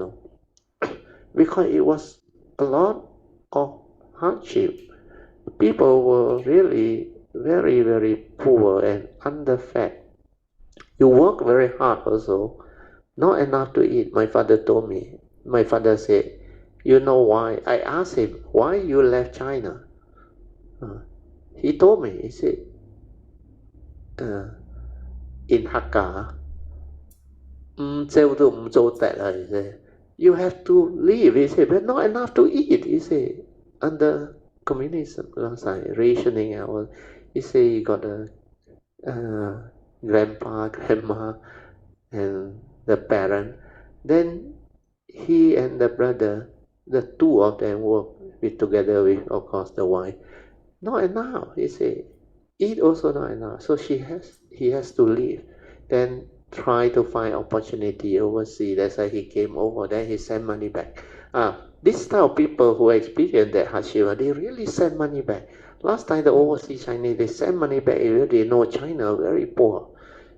A lot of people suffering. Their old clothing, all you send back. They were very, very happy to receive them.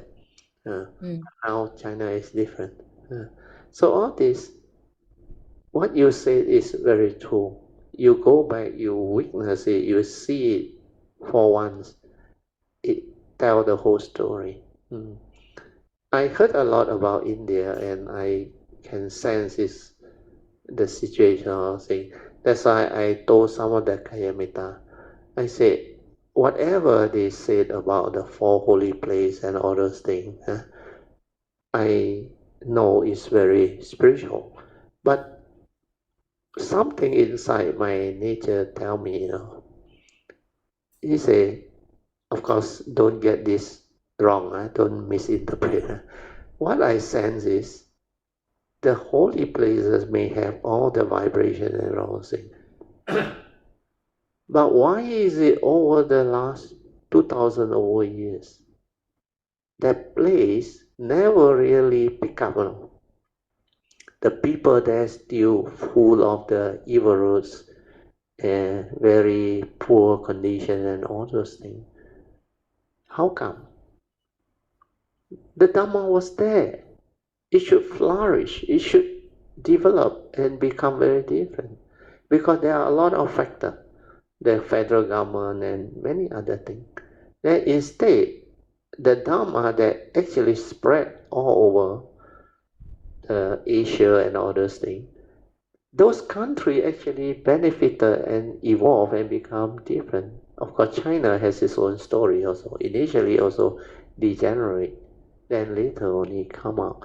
But for us, like Malaysia, the foreigner that actually the migrants, we call it the migrants from China, from India, they appreciate because they leave because they need to find an opportunity somewhere. And because of that, when they are here, they work very hard. Because here to them is heaven already. You work, you can get money, you can have a future and all. In China, he said, my mother told me, my father told me, you work also no use. There is completely like no opportunity at all, no matter how hardworking. That's why when they came here, they saw. That's the reason why in China there is a saying, America, they call it 美国, beautiful country. It's because the opportunity there is really beautiful, wonderful. So when you come out from a poor country, you have that understanding. So now you witness already, you come back, you have a lot of contentment already. You don't complain so much already. You don't like before you go there, before you have the real sense of life over there in India, your thinking will shift. Your understanding of life and all those things will shift. That's why you feel that you are very blessed to be born in Malaysia. That was your first statement. That's why I straight away confirm. Yeah, that is a very, very true and good statement. That's why all of us that are born in Malaysia, second generation, we are very blessed. In fact, our country is very blessed. Yeah, Brother Teo, it's true. Yeah. Talking about just now, Brother Teo is talking about Buddha, because I was there, a question that keep on linger in my mind is because our tour guide he told us that if I'm correct, all the past Buddha and all the future Buddha were born in that place, sounds like it's in Lumbini. You can just 聽落好啦, you understand? Okay. 聽又好啦. Forget about all those He's a things that is Germany. there. He's not Indian. No, whatever it is, all this is not what they think one. Because the world is not so small one, the universe is not so small one. The not only the beings are innumerable, no, the Buddha, Sammasambuddha also countless. So all these are beyond people's comprehension. How can all the Buddha cannot be the world system so many and all those things? But please don't go and argue with people. Yeah, just Think about it, because this is what the Holy Buddha write, So people tend to quote and believe. But if you have the understanding, the continent also based on science, geography, tectonic plate, the whole lot our planet Earth has been shifted how many times now? And that four holy places, sometimes they were ocean and all those things. To have that conditioning to consistently to have Sammasambuddha is, to me, is a bit too far stretched. Yeah, but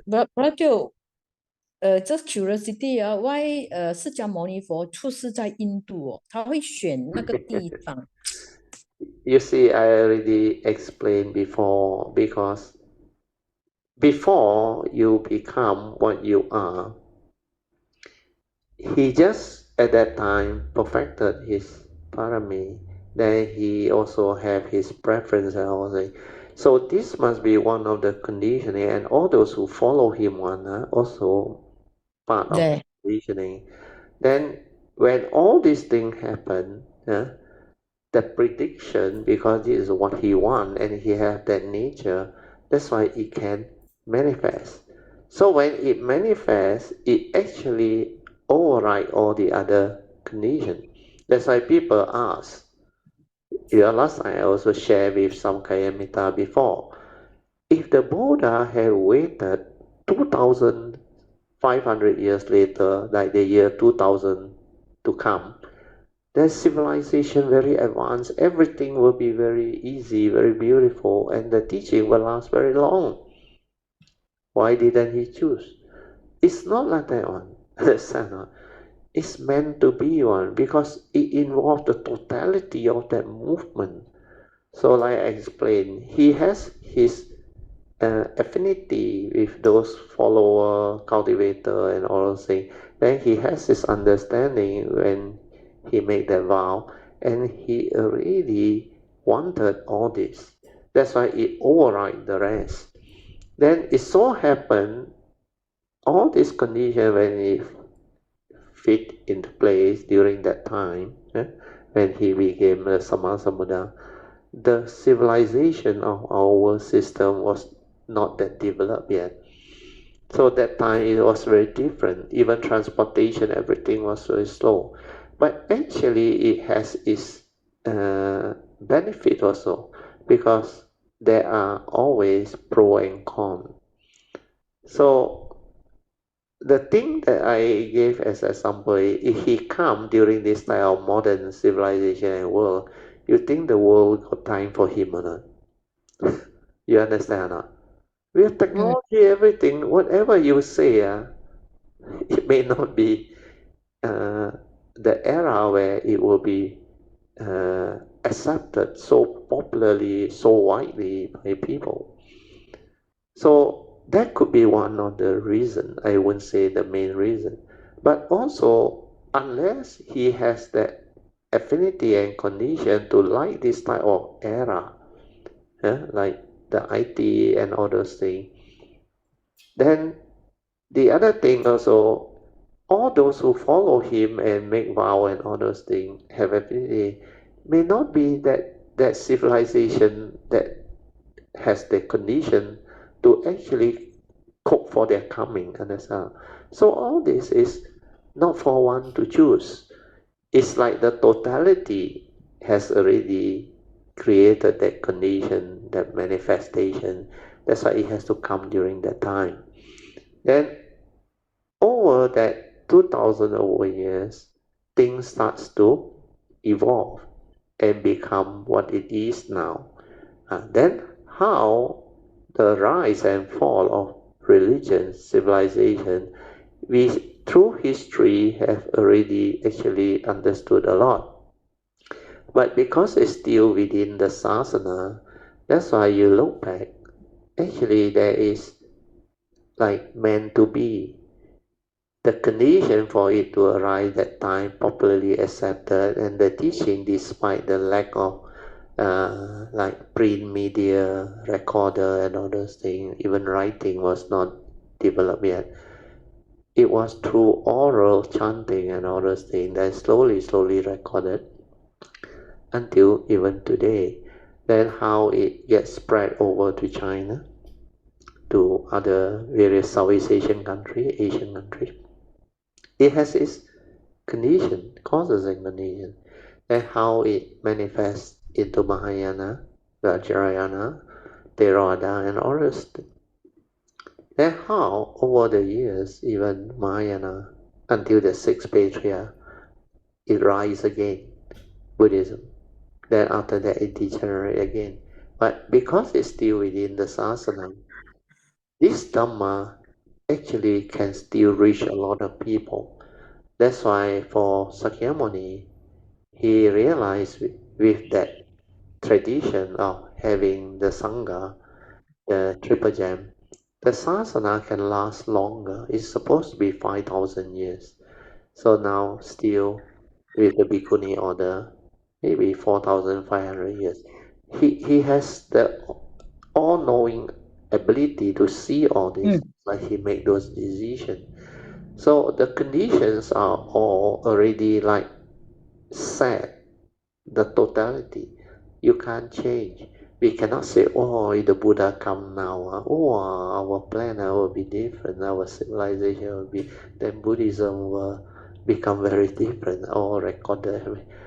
It's not what we think. This is the mundane thinking. But nature has its condition, and everything will fall into place based on what the nature's conditions are. So these are interesting topic for us to develop understanding. So hope this will help you develop understanding also, Poh Lian. You continue with your spiritual trip. What happened actually? From the poor. Actually, Brother Teo, now I recall the Buddha walk. I think it's from Johor right up to southern Thailand, you know. Yeah. The journey As that far as that, I took by bus for so many days for one place. Yeah. That's why it was in the bus from 8 o'clock right up to evening 7 o'clock. Of course, we have lunch break. Yes. So I think it's from Johor right up to Not southern Thailand, India. Yeah. Maybe tak sampai Bangkok lah, or maybe up to Bangkok. I think that's how he walked his life, you know. Yeah, 45 years he taught. Yes, that's how he walked. Wow. Yeah. So I was talking to a friend. Well, if Buddha is born much later or now, he will traffic here and there. He will go, and then we go to do pilgrimage. We have to go here and there also. That's He why really- the word is Eve. Eve, I already explained to you why those areas, the holy site, never take off, never flourish, despite what happened. Because there are causes and conditions behind. That's why my nature don't have affinity with that India. I have never been to India. I heard a lot about India, a lot of fantastic things too, even the Himalayas, all those things. And I sometimes read certain books about people's experience in the Himalayas. But somehow I am not like drawn to that thing. But I think this place not suitable for you. Definitely it's not suitable one thing, but it's not so much of the situation. It's like my nature know The food also yen, Brother Teo. the yen the affinity not there one. That's why I travel sometimes. I think Brother Teo Bogam come India. Could be lah. But I can my feel. nature also know I'm not supposed to be there. The affinity and many opportunity the trip they organize to go India is supposed to go on, but I end up never going. I think Brother Teo I know Reverend Minda one very close one, you know, and Reverend Minda organize a lot of trip to India one.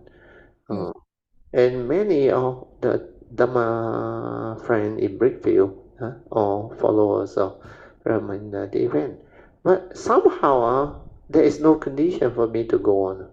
Or instead, I go a lot to Thailand. I go a lot to China. Well, these are places with affinity for me. Then after that, I was in Myanmar once because of Alicia, which was good. I visited Myanmar, the Chittagong, the very famous temple. the golden stupa, Pagoda. pagoda, the stupa, the very famous one. Is it Brother with the rock stands, the piece of rock? Is that the one also? No, the biggest and the most famous one. Does not watch Chittagong already. There's a name. I think Alicia will know. Alicia and Freddie took me and my wife there. That trip was very beautiful. At least I came to know something about Myanmar before the army took over and created all those lockdown. And that trip was very beautiful. That's why I saw also very poor. The area also very backward. But when we were in the capital last time was Rangoon. Now they have a different name. Yangon. Now different name. Yangon. Yeah. That city not bad. Yangon. At least not so backward as what you described you saw in India. I saw in Yangon was like during the 70s when we are in Malaysia. The 70s like that. So, Brother, the food there, actually we stay in the temple. So those temples, sometimes they have canteen or they have kitchen. Then we will eat there if convenient, or sometimes when we travel out, then we eat outside. Yeah. So And when I was with them in Calcutta before we check into the trip, I think within 48 hours or 48 hours, I already the first time I ate chicken there, animal protein. That is the Muslim shop lah. What they call tandoori. After tandoori, eating, yes. maybe 8, 9 o'clock. After I want something, I cannot sleep whole night. I want something, I go and I vomit. I vomit. Oh, must be food But poisoning. the two of them was okay. I vomit and then I cannot sleep until morning 5 o'clock. Yeah, Song and Jin Hao, they like India somehow. They sure okay. But they eat also. Hey, they are Yeah, more they won't, nothing happened to them, isn't it? Then the morning 5, 6 o'clock or whatever, I start to purge. Oh, okay.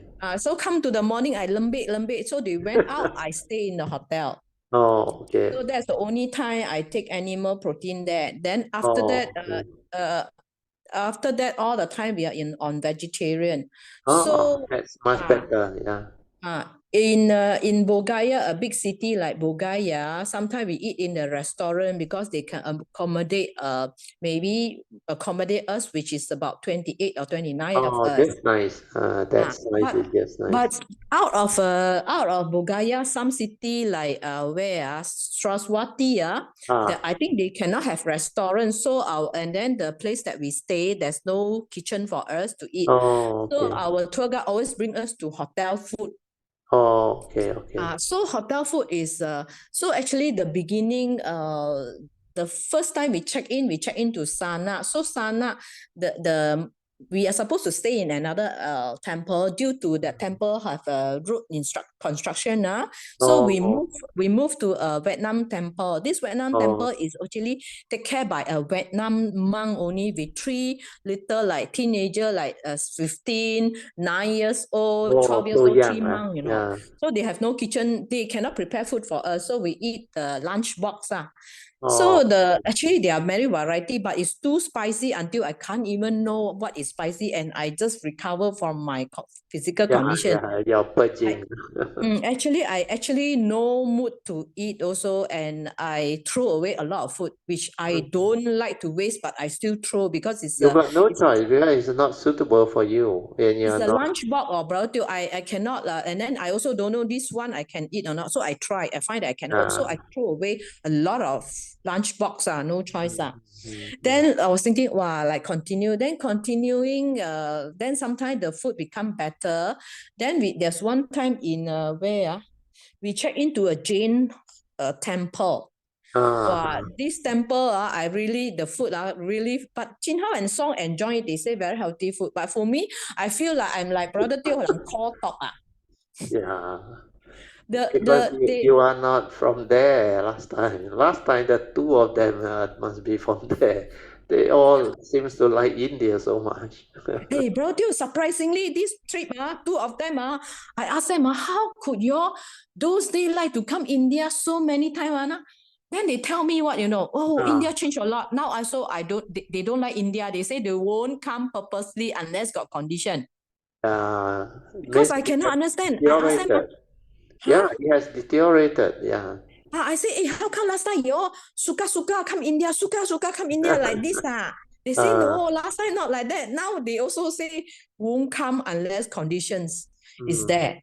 Meaning to say it has degenerated. They say they won't purposely. Yes, so the food in the Jain temple is so simple until Brother is something like a yogurt, a dal. Dal is always there, a vegetable, only a type of vegetable. Then they give you a papadum. And then they what they fry the muruku they cook the muruku in tomato sauce. It's also jipan chai, I see, how to eat. So I actually complain a lot in my heart about the food. So until one stage, I chan to complain until one time I tell myself, by hook by crook, the condition is the food is like that. So I miss animal protein. Yeah. So you eat? No chance. India, you got money also no chance to eat. Cannot buy. Look, yeah. The place is too poor, I think. Yeah.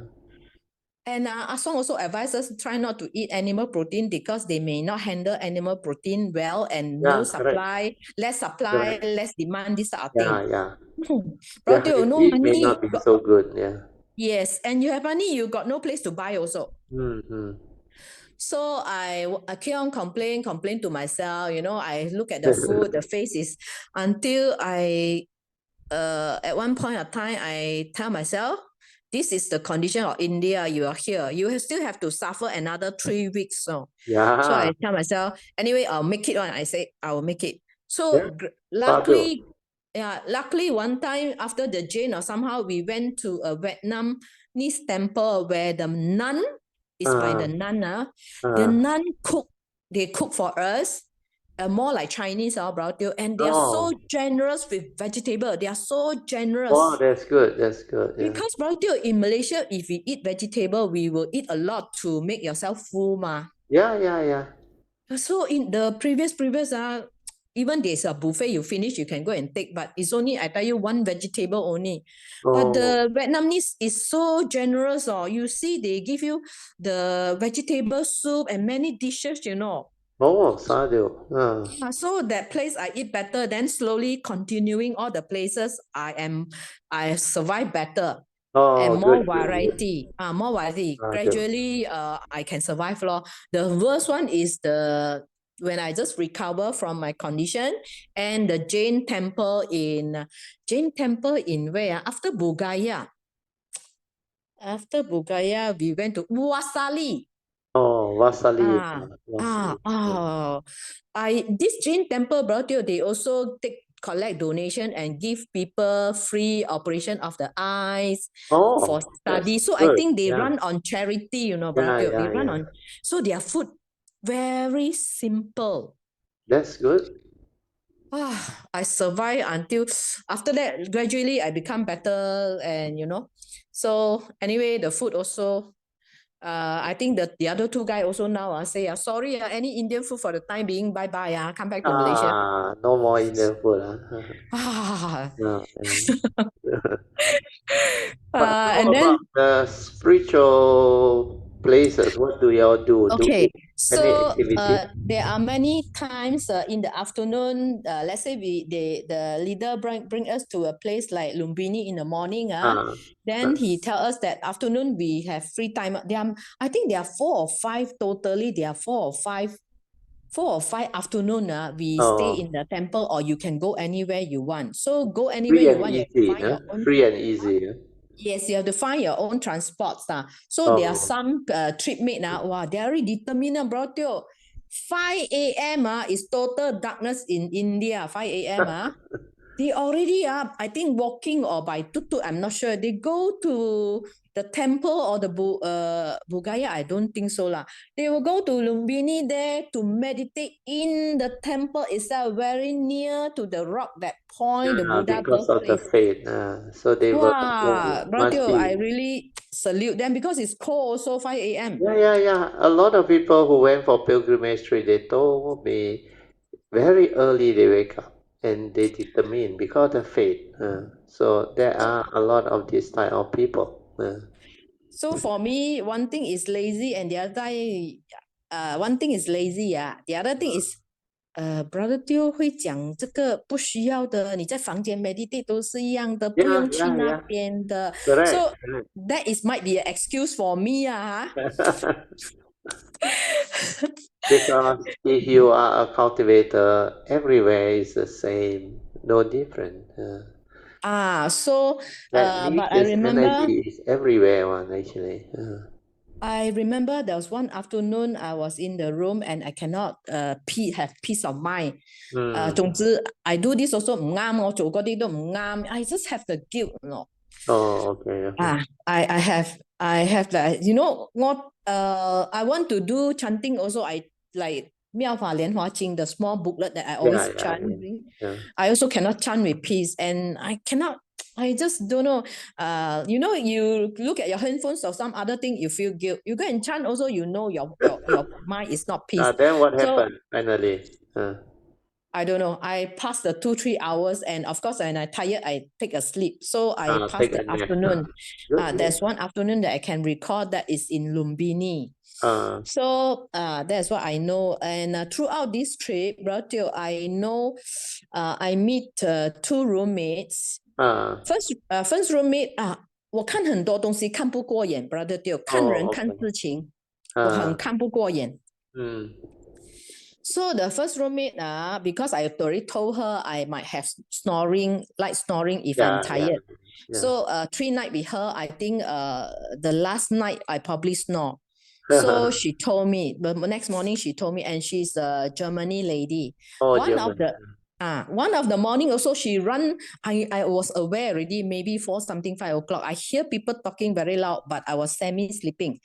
I know someone, she ran into the bathroom and she talked, this is very early, people still want to sleep. Can you don't speak so loud? Oh, she's speaking to opposite because toilet and toilet is 通的嘛。The Indian couples, couple, they are talking. So my roommate went over. So she's very assertive.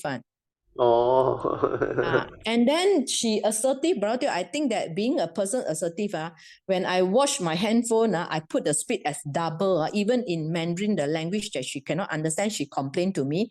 She complained by saying that, why this sound or whatever? Why so funny? I said, I explained to her, I double up the speed.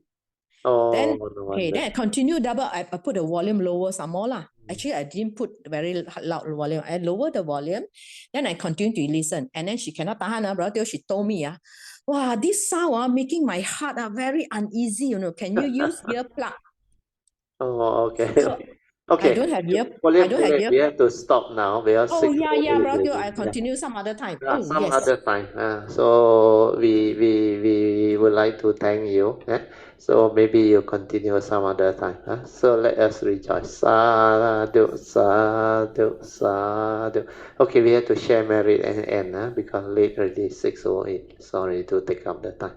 Akasata Chilpumata Deva Naga Mahindika Punyang Tang Anumoditwa Chirang Rakantu Lokasasana Ittavata Jamehi Sampadan Punya Sampadan Sabbe Deva Anumodantu Sabba Sampati Siddhya Idang menya tinang hotu sukhita hontu nyatayo Idang menya tinang hotu sukhita hontu nyatayo Idang menya tinang hotu sukhita hontu nyatayo Devo asatu kalena sasa sampati hitu cha Vito bhavatu loko cha Raja bhavatu dhammiko Imena punyang kamena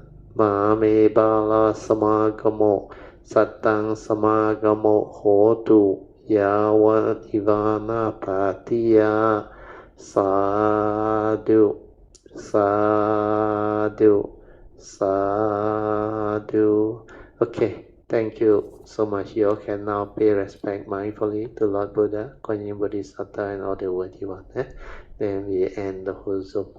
Thank you.